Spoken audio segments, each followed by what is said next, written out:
जय हिंद साथियों। आज का जो मेरा टॉपिक है वर्ग।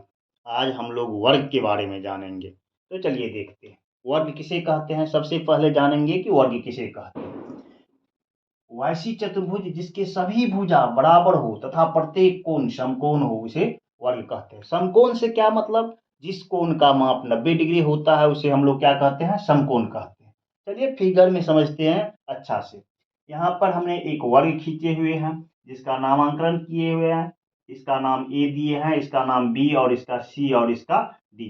जितना इस भुजा की लंबाई होगा उतना ही इस भुजा की लंबाई होगा और इतना ही इस भुजा की लंबाई होगा और उतना ही इस भुजा की लंबाई होगा। यानी ए बी की लंबाई, बी सी की लंबाई, सी डी की लंबाई और डी ए की लंबाई आपस में क्या होगा? बराबर होगी। ए कोण क्या होना चाहिए? 90 डिग्री होना चाहिए। ए कोण भी क्या होगा? 90 डिग्री। ए कोण भी क्या होगा? 90 डिग्री। और ये कोण भी क्या होगा? 90 डिग्री। उसके बाद एसी को क्या कहा जाता है? विकर्ण कहा जाता है। विकर्ण किसे कहते हैं?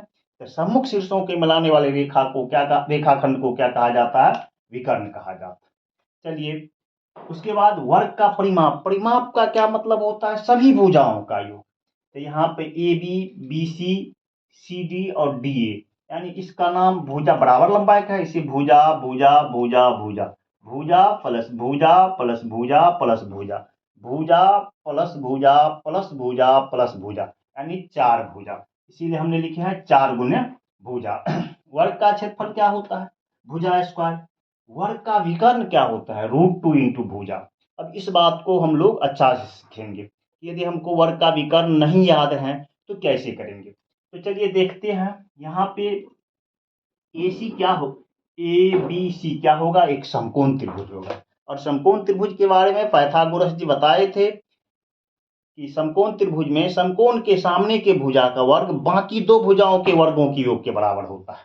अर्थात बी के सामने की भुजा ए सी है। ए सी को क्या कहा जाता है? कर्ण कहा जाता है। ए सी का जो वर्ग होगा, चलिए देख लेते हैं। ए सी का वर्ग, ए सी स्क्वायर जो होगा, A B square plus B C square. A B को अपना लोग क्या माने हैं? भुजा, यानी भुजा स्क्वायर प्लस भुजा स्क्वायर, भुजा स्क्वायर प्लस भुजा स्क्वायर, यानी दो दो गुने भुजा स्क्वायर। एसी स्क्वायर था इसीलिए एसी बराबर क्या हो जाएगा?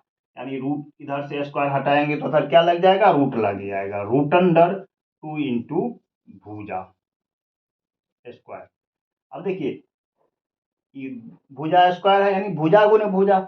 दोमा मूल का कर्ण है, इसका मतलब क्या? इसमें से एक भुजा बाहर निकल जाएगा तो √2 इंटू भुजा। वर्ग का विकर्ण बराबर क्या होता है? √2 इंटू भुजा। वर्ग में कितने विकर्ण होंगे? 2 विकर्ण होंगे और दोनों विकर्ण आपस में क्या होगा? बराबर होगी। जितना एसी की लंबाई होगा उतना ही बीडी का लंबाई होगा। उसके बाद अगला पॉइंट हम लोग जानेंगे, वर्ग का विकर्ण एक दूसरे को क्या करते हैं? समकोण पर समद्विभाजित करते हैं। वर्ग की विकर्ण की लंबाई तो बराबर होगा ही, एक दूसरे को क्या करते हैं? समद्विभाजित करते हैं। और किस पे समद्विभाजित करते हैं? तो समकोण पे।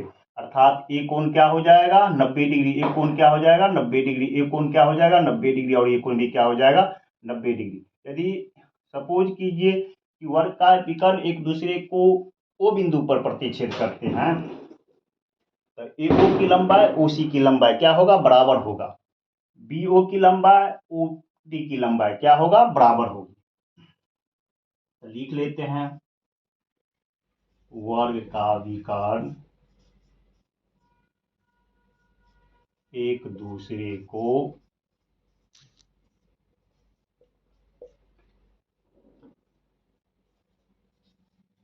समकोण पर समद्विभाजित